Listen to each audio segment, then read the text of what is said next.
just mention it one more time. The duel in the desert is done and dusted. An efficient performance from Team India. And yet again, we've seen an India-Pakistan battle that's ended up being one-sided. India fans won't mind, but then from a neutral perspective, it wasn't quite the thriller that maybe it could have promised. But then again, as I said, just the way Pakistan played in that second half, they didn't put enough runs on the board, and the bowling just didn't have the teeth to defend that. They didn't put enough runs on the board, but that on paper is a quality bowling lineup. You've got Amir, you've got Hassan Ali, you've got Shadab Khan. Zaman is a decent bowler, and the best of them all today was actually someone I've not mentioned in those four, because he's still such a youngster, and that's Shaheen Afridi. But they will not hold catches from his bowling. I don't know. I just feel for the young man. So this on paper is a quality lineup. What we saw today was not this bowling lineup. They were very, very ordinary. I mean, things change on little matches. You could have taken the 2 Rohit catches. Maybe the Fakhar Zaman LBW things could have been different. But 238 for 1. For people of my generation, I won't even say me and Joy, because there's still little distance there. To see Pakistan bowl like this is difficult to believe. The Pakistan bowling attack is a bit like, the England, famous England football team of the 90s, which they used to say, fantastic on paper, rubbish on grass, Yeah. It was exactly like that. They just didn't do anything. I mean, they look back, Pakistan are going to look back at this and say, Mohammad Amir 5-0, 41-0, blue-eyed boy. His bowling, in the last 10 matches, so in 2018 he's got 3 wickets at an average 96. 96 at that point, midway through, it was probably closer to 100. It's been more than 320 balls since he's last taken a wicket. July 3rd.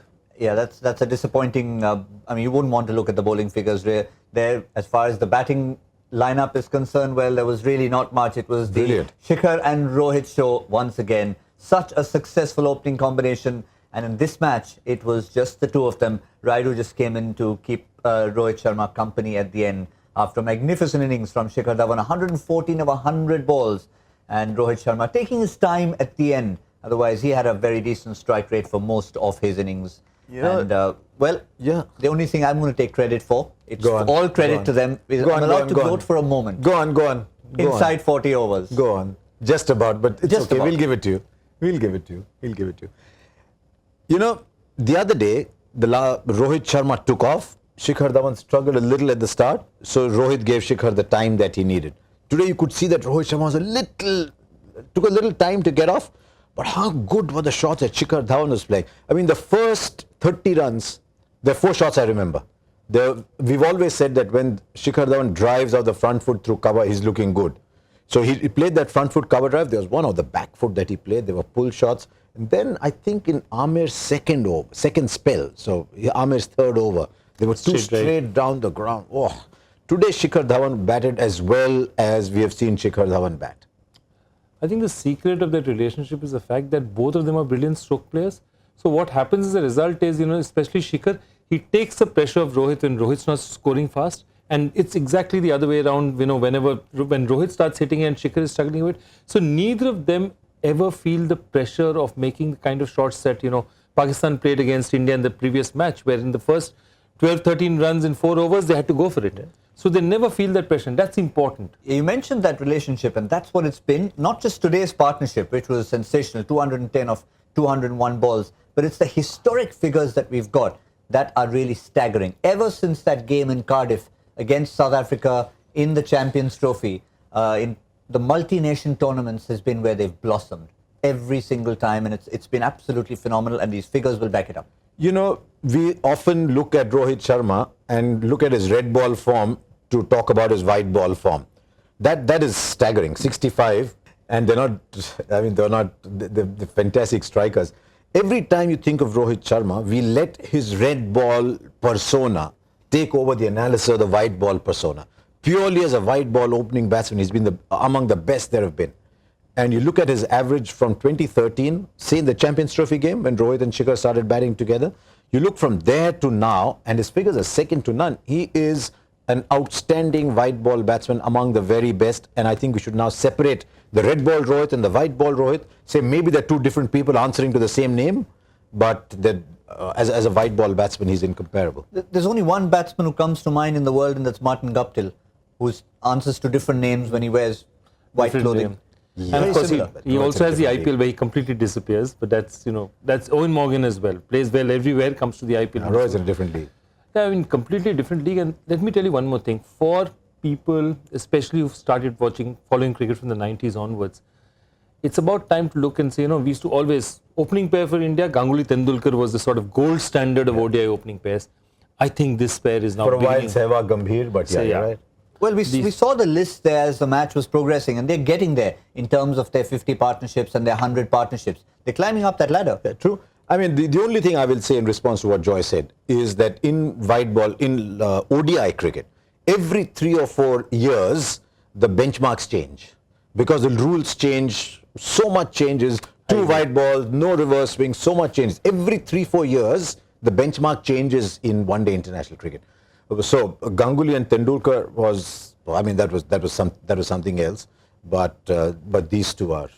There you go. You mentioned Ganguly and Tendulkar, 21 100-plus opening partnerships and ODIs, and we're talking about all partnerships across teams. Gilchrist and Hayden, legendary Greenwich and Haynes, and I think well-deserved in 4th spot and climbing. Remember, there's no Greenwich and Haynes playing anymore, no Gilchrist and Hayden playing anymore, no Tendulkar and Ganguly playing anymore. And I reckon that's going to be... There isn't another pair around in international cricket, at least in this point in time, who are threatening. Yeah, true. There's nobody else, where both of them are settled playing together. Without a legacy. I think in English conditions, Bairstow and Roy have done very well, but that's over a small period. Yeah. This is 5.5 years now. 5 years they've done well. And they've still got some time left to know. It's sort of like the Jimmy Anderson record now, which is really going to be tough to beat in terms of fast bowlers and test wickets. I mean, only see Kagiso Rabada if he stays fit going that far. But this was fantastic. We talked about Shikhar's shots today. Once Pakistan had finished dropping Rohit 1.5 times, one was a half chance, but I still think it should be taken at this level. The one that Shadab put down. I mean, Shadab is an exceptional fielder in any case. But once those two are put down, how good was he? That swivel pull shot. I mean, you talk of Tendulkar's straight drive, you talk of Ganguly's cover drive, you talk of Rahul standing up tall and hitting the straight bat through mid-wicket. Does anyone play that swivel shot over there? And he hits big, I mean, when Rohit is playing like that, that bat is just a wand. It's beautiful to watch. Lazy elegance. But it's one of those things. At that point when he was dropped, as Harsha mentioned earlier, he hadn't quite got going. And it was almost as if that was a switch. All right, I'm here now. But it happens to a lot of players, because a lot of players, it's like, somebody drops a catch and they suddenly think, this is my day. Somebody's dropped a catch and you just suddenly... Or you get dismissed off a no ball, a free hit, you hit a big shot and you get going. Yeah, suddenly it's like that. And so much of this is mental, when it's all out there. But just there's one point we talked about at the start in the mid-show, and that's the fact that the Indian middle order has not been tested. Yes. Now, if we have to be a little negative and look at one point maybe we would have liked India to have had in this sort of run-up to the final, that's going to be the fact that middle order is still not tested. No, that comes to the baggage of being in the middle order, where you have an extraordinary opening combination. And a great number 3 for most of the time. I mean, look at a one-day player the caliber of Yuvraj Singh. And Yuvraj was a very special one-day player. How many hundreds did he get? Because Yuvraj was often finishing the innings down at 6, then he moved up to 4, but he was playing in an era of extraordinary opening batsmen. So Yuvraj had to make the best of what came his way. Similarly, in this team, you've got Raidu and Karthik and Jadhav here. Has Jadhav batted? No, Jadhav. Whatever, he might have come in for a little while somewhere. Yeah, right. Just once, first game.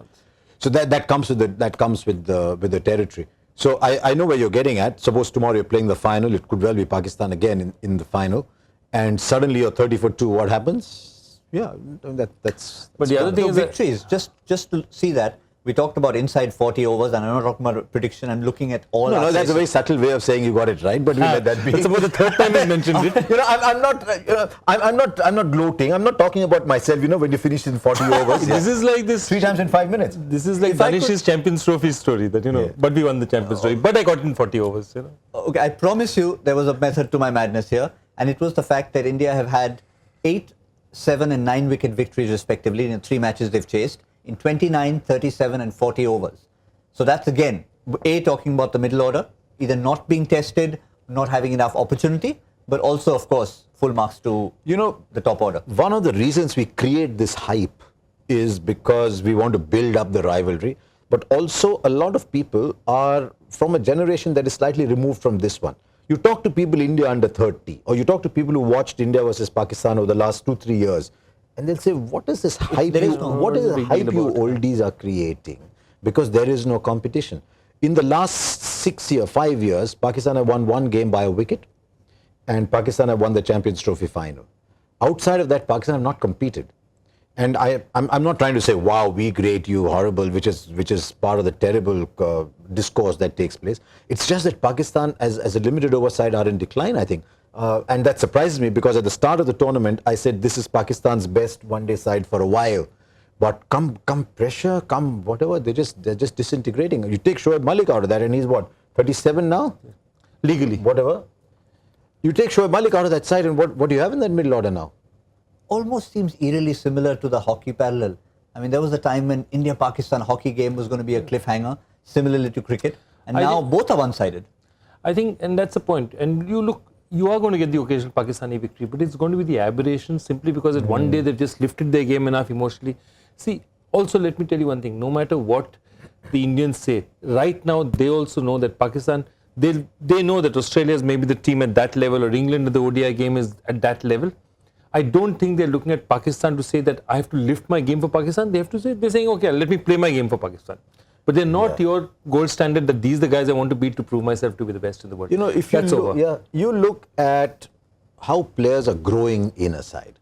Over the last 12 months, Pakistan have generated some great numbers, but we looked at those numbers recently. Their numbers when they're playing the bottom 5 sides are almost twice as good as the numbers when they're playing the top few sides. Where was Bhuvneshwar Kumar 4 years ago? In the last 4 years, where has Bhuvneshwar gone? Where has Bumrah gone? Where has Chahal gone? Where has Kuldeep gone? There are young players in this Indian side who are rising in stature as they go along.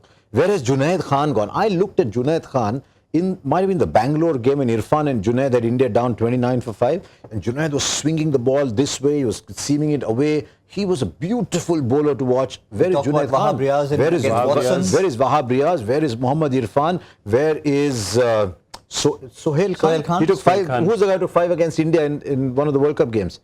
So Pakistan have a lot of people who are dying. Where is Umar Akmal? Where is Ahmed Shahzad? And that is something for Pakistan to worry. It's not for us to worry. But the good thing is that there is something about the setup, and it could be the IPL. If it is the IPL, then we should start seeing the effect of the PSL coming up. But the bowlers are growing in India. And all along, as we said in the pre-show, it was always Pakistan's bowling versus India batting that was the contest. Now it's becoming India's bowling versus Pakistan's batting, and that is a contest India winning. The last time I saw Sohail Khan was in the Hong Kong Sixers, and he was playing pretty much as a batsman there. There you go. It's sad to see some of these players going. But let's just reiterate these. There's another Ejaz Chima. He was all right. Yeah. Let's just reiterate the figures that we talked about earlier. And these, of course, are the figures of multi-nation tournaments and the magical pair of Shikhar Dhawan and Rohit Sharma. And this 100+ partnerships, 6 times, 50 partnerships, 8 times. We've shown these figures once, but I think let's harp on those two figures at the bottom. You're getting 14 starts. 14 times you got a start out of 26 games. Yeah. I think the only time they've been vulnerable is when the ball has swung around a little bit at the start. But those are fantastic numbers. Also remember, add to that normally the number 3 player there is probably the best ODI batsman in the world. Yes. And then you begin to understand the gravity of what they're doing together as a unit. And that's when you'll ask yourself, why do these guys in the middle order, why aren't they developing? They don't have a chance, You need some, shade place to grow. You need some sunshine to grow. They're not getting the overs to grow. And that's a fact of the matter. Simon Dool is not here. Had he been in the studio, he would have reminded all of us what he said earlier. He said there's 3 matches, India versus Pakistan. Yeah. His theory, India is not going to win all 3. Okay, wait a minute. I did a degree in mathematics at some point, and here's how it works actually. When you look at the start, okay, your chances of winning a match are what? Half. So say half into half into half. So win first, win second, win third. Your chances of winning all 3 are 1 in 8. But it's an independent event. Correct. But once 2 are over, the third match is now an independent event. So your odds of winning are definitely more than 50%, not that they've suddenly precipitously dropped because you've lost the last 2. So his logic is a bit flawed. The probability of winning 1 and 2 and 3, assuming both are 50% probability events, 1 and the second and the third is won by it, assuming there's an equal chance of both happening. But each is an independent event here. So it's still 1-2, assuming both teams are evenly matched. Yeah. Fair enough. And you would never, what call you make at the beginning, after 2 matches, it doesn't mean that the chance of India winning in the last one is hugely dropped. What is the probability that one mathematics graduate, one engineering graduate is sitting on a cricket program? I tell you. And you? And I was just going to say, Copywriter. I wasn't even mentioned. I am a graduate. No, I agree. It's just that, I mean, he was an outstanding Nothing technical. copywriter. Nothing technical. Mass comm. Yeah. No, it's okay. It's still Fair enough. Yeah, no, it's fine. But coming back to mathematics, so is that proof then that the law of averages is not really a mathematical law? No. The law of averages, the point is at which point in the event do you call it? So if before the tournament you say the India's chance of winning 3 are very low, or a 1-8 in normal circumstances, you can call it. But if once India has won 2, the next time you say the chance of winning the third game are actually better than average because your team is playing better as well. So your odds don't decrease.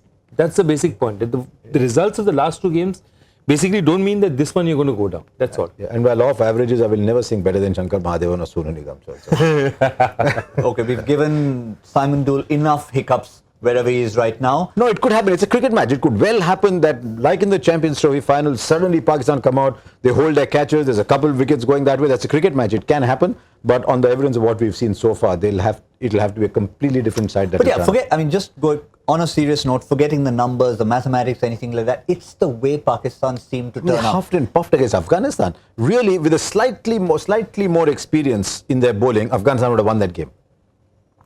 They would have. Yeah, I mean, you look at that Aftab, the fast bowler. Yeah. He bowled Aftab Alam. Yeah, Aftab Alam, 2 or 3 great Yorkers, 1 short 6. 2 good Yorkers, 1 short 6. That's where they lost the game. Otherwise, they would have lost to Afghanistan. They looked very much like they were going to lose to Afghanistan. Safraz, at the end of the game, he said, well, 2 things. One, the wicket was a little difficult to play in the afternoon, which is why he was justifying their slightly subpar score. And of course, stating the obvious, should have taken a few catches. And he won the toss and batted first. He won exactly what I'm saying. Yeah. He won the toss. So, I mean, did he get it completely wrong? I mean, look, I don't know. It seemed easier to bat, Joy. It seemed easier to bat the second time, but you don't know if that was the brilliance of the batsman or whether it was the logical choice, because you're expecting the wicket to slow down when it's chasing, and we've seen that happen. Don't want to field in the sun, 41-degree heat. 2 reasons perhaps, and big match, runs on the board. Yeah. Not quite a final, but still a big match. Used to be. Hasn't been for the last, if you win 2 of the last 10, then it's not a big match anymore. As he said, Pakistan could win, and we're not trying to sit here and gloat and say, my papa strongest. No. We're saying it could win, but if they win, it's now an aberration. It's an aberration, yeah, absolutely. And it's, for people of a generation who have seen that India-Pakistan match at the heights that it was, maybe this is not the thing. And I'm not necessarily sure it's a bad thing, because I think, the non-match part of India-Pakistan matches were way too hyped up for my liking. Yes. Yep, Shikhar Dhawan is the man of the match. But what about the points table? Let's remind you, there's still another match in progress in Abu Dhabi, and a few ifs and buts there. We know for a fact that if Afghanistan go on to win, India officially seal their place in the final. But we'll give you the points table. We'll come to that. Shikhar Dhawan batted. Okay, we'll look at that. So I think it's fair to say with that India are through. Because in the next game, India play Afghanistan. They lose that they're on 4. Pakistan versus Bangladesh. 2 teams can't catch up. 2 teams can't catch up. So, well, it depends. If Bangladesh win today, they get 2 points. But then Bangladesh versus Pakistan, only one of them can get to 4. Yeah. 2 teams can't catch up. So India is technically through. Tell me, on the man of the match, yes, Shikhar Dhawan batted beautifully. The target was brought down to 238. If the track was indeed as dead and flat as all that, then 4 overs, 17 runs at the death, 10 overs, 2 for 29. Bumrah? Why are we not looking Jasprit Bumrah? I mean, a century is overpowering. 2 for 100 is more overpowering than 2 for 29. But I hope they considered Bumrah very, very closely. They should have, certainly. And you look at 200s, maybe almost saying that, look, both these guys did it. It was that easy, and therefore Bumrah becomes a stronger candidate rather than a single century. No, absolutely. And the other thing is that if you see the Indian bowling attack now, what has really been the hallmark has been not that they've been brilliant necessarily, because everyone is brilliant, has a good day and a bad day, but they've been very disciplined. Yeah. They've closed down those basic opportunities and said, so they've got their runs, they've been hit for the occasional 6, but it's been a good shot that's got it. It's not been a loose delivery, and then bowlers just haven't lost their heads, and it happens, you go for 18, 20 runs, you just go badly. It just happened 1 or 2 overs. I think Jadeja got hit for a few in 1 over, but that was about it. They don't get mauled very badly, and that's important. As a bowling unit, they're hunting together, and that's important. When these 4 play together, play in a game, I think India have now won 12 out of 15. So we talk so much about our batsmen. We talk about how India's batsmen are the blue-eyed boys and how they're fantastic. These 4 bowlers playing together have now delivered 12 wins out of 15. And I think it's time we all sort of changed tack from batting and said, you know what, we've got a really special 4-bowler unit in our midst. If they continue bowling this way and go to the World Cup, then the only numbers you need to look at are 6 and 7 in there. We talk about 4 a lot, but if you can get 6 or 7 right, I think if Hardik Pandya is 6, find somebody at 7, or maybe Kedar Jadhav, whatever, Kedar Jadhav 6, Hardik Pandya 7, but that's the only thing that will be left to fill. These 4 are fantastic. Yeah, and you could feel it. Obviously, whenever we've talked about them missing recently, England being an example, in both formats of the game, now, when they're into the side and winning matches for you as a combination, or at least one of the 2 standing up, and today we saw Bhuvaneshwar Kumar, despite a 22-run over, still came out with respectable figures. So you know just how much they were missed in England. I think also very important, Bhuvaneshwar's back should be one of the single priorities of the NCA from here Bumrah. on. Just look at what Bumrah is going to do in the build-up to the World Cup. In the build-up to the World Cup, Bumrah is playing 4 test matches. And he's already emerged as your go-to bowler in the test matches in England. Every time Kohli was looking around, he was looking at Bumrah. I mean, at least the last 3 test matches. So he's playing 4 test matches there. He's playing 3 one-days after that. He then goes to New Zealand and plays the limited overs there. Comes back, plays 5 one-days against Australia in India and plays the entire IPL before going to the World Cup. Do you reckon he will play those test matches? But he should. He's an outstanding bowler. No, I'm not saying on merit. I'm saying purely from a rest point of view. I'm saying, and at this point in time, if you look at it, that only 2 people who get selected automatically for both ODI and test sides are really on form, Bumrah and Kohli. They're the only 2. Yep. So they're likely to have the heaviest workload because, you can't turn around and say, I'm not going to put my best test side across in Australia. Well, let's not by look the way, too far ahead. Some people on Twitter, social media, whatever, tell me, he said, sir, why are you posting on social media while anchor is talking? No, I'm looking at stats. It's a Cricbuzz app, by the way. Just looking ahead, let's not look too far. We've got home test matches going down under later. Let's look at 48 hours ahead. India will be playing Afghanistan no matter what. It's going to be India's last game before that big final on the 28th. Now, in terms of the 11s, do you look at the Indian team looking at any possible changes, or you keep the same winning combination going through to the end? Well, against Afghanistan, if they want to look at somebody against Afghanistan, if they want to say, look, Bhuvi's just come back, he's got a slightly stiff back, or maybe Bumrah's just come back after a workload. We've got some decent bowlers in backup. Yeah, you can do that. You don't make a big change. Maybe you definitely want to play a little more of Jadeja. You definitely want to play Jadhav, Dhoni, Karthik, Raidu. You don't want to change the opening comment too much. So maybe you'll just look Deepak at... Chahar is in the side now as a replacement, so he's an option. So maybe look at that call. Siddharth Kaul. So maybe look at Chahar for Bhuvaneshwar if it is considered that Bhuvaneshwar needs rest, or maybe Chahar for Bumrah, something like that. That's it. That's it. No more. I actually quite. You might just see Rahul playing as well, because if they have to give Rahul an outing, this is the day to do it. I mean, just try them out. Because look, it's a meaningless game. Also, the bowlers have enough workload. Why give them one day off? I mean, really. Yeah. Looking at no disrespect meant to Gautam Bhimani's predictive skills, and no disrespect meant to him to the fact that he's had got all his predictions correct. But I think you might lose the next one. What? Yeah. The Bangladesh Afghanistan. You said 30 runs, no? Margin. You might lose that. It's 59 or 41 balls to get. So you're saying that not only the margin, but even the team winning? You think? You never know. 51 of? 59 or 41 balls. They're not. If they lose by more than 30 runs, Gautam Bhimani, I'll come and I'll take my hat off to you and present you a shirt in 18 different colors. He already has one of those.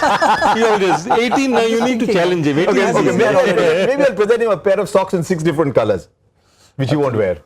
No, which nobody will be able to see. That's the whole idea. 20 socks. Right. Sticking to that, I wasn't supposed to see that. What every good program needs, socks and violence. Sorry.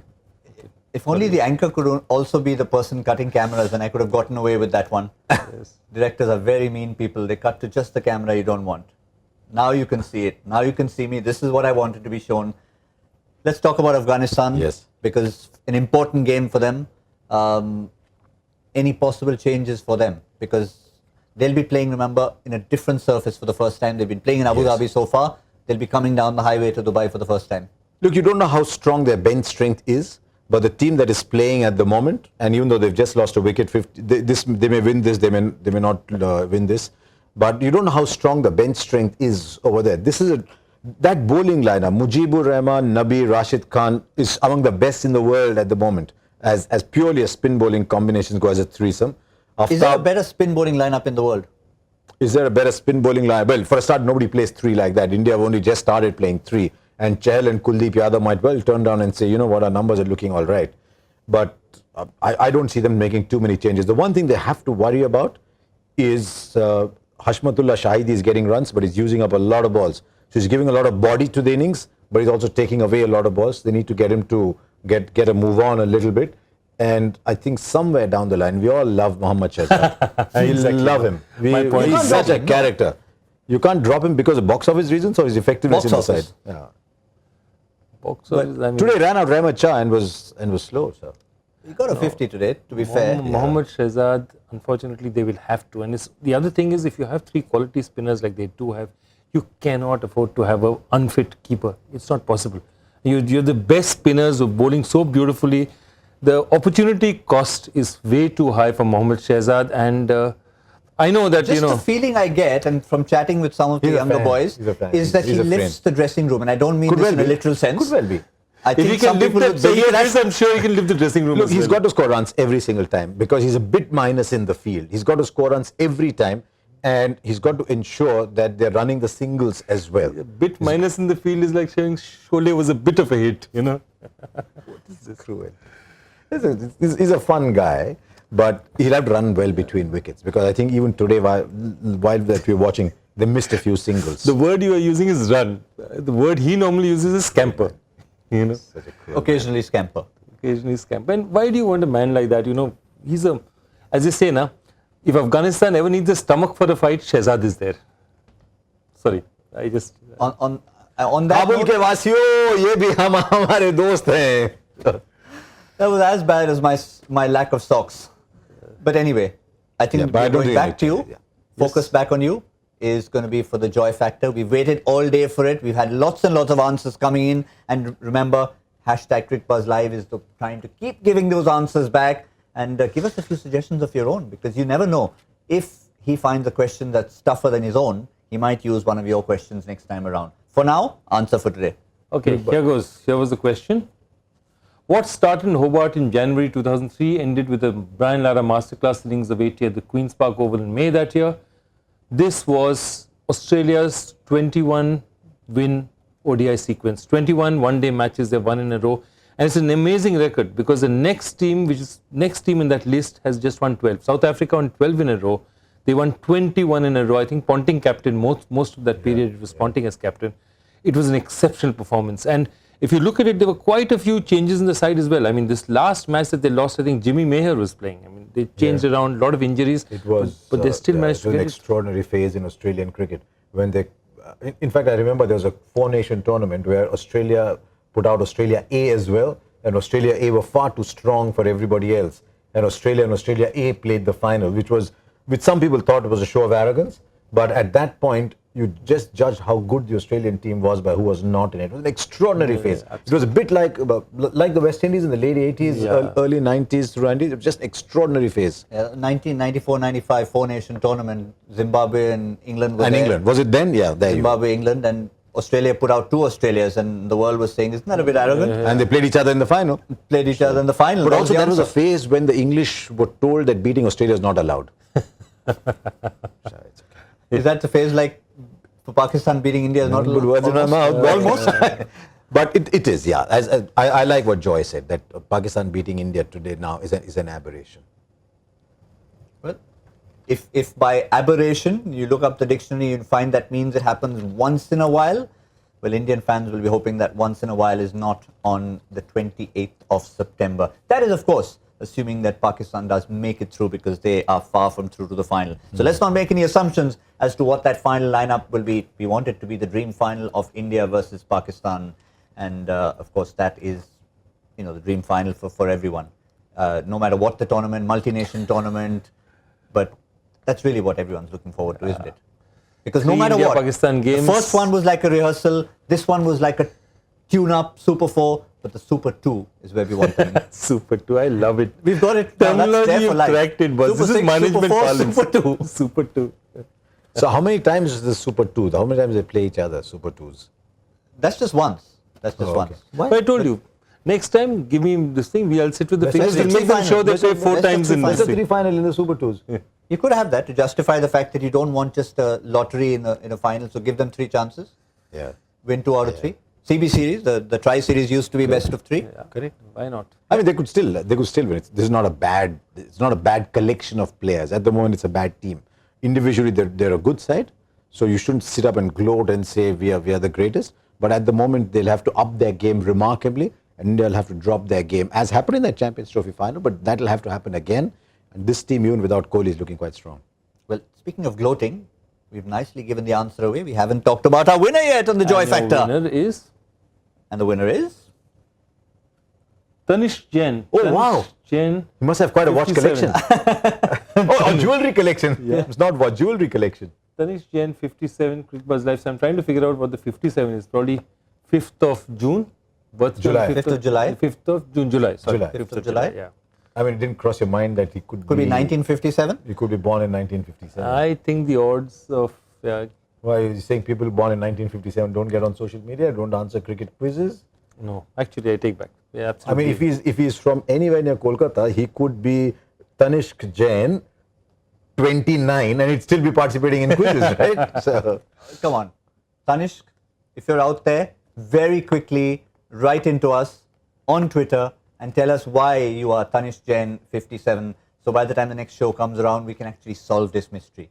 Is it 5th of July? Is it 1957? Is it just 2 lucky numbers that you have? 5 and 7. We'll never know. Cricket is all about numbers, and the number we know today is that India, out of 3 possible games, have made it 2 out of 3. Simon Doole isn't listening, so we're not going to look at any other logic other than the fact that it's been a commanding performance, double century partnership from those 2 magicians, Shikhar Dhawan and Rohit Sharma.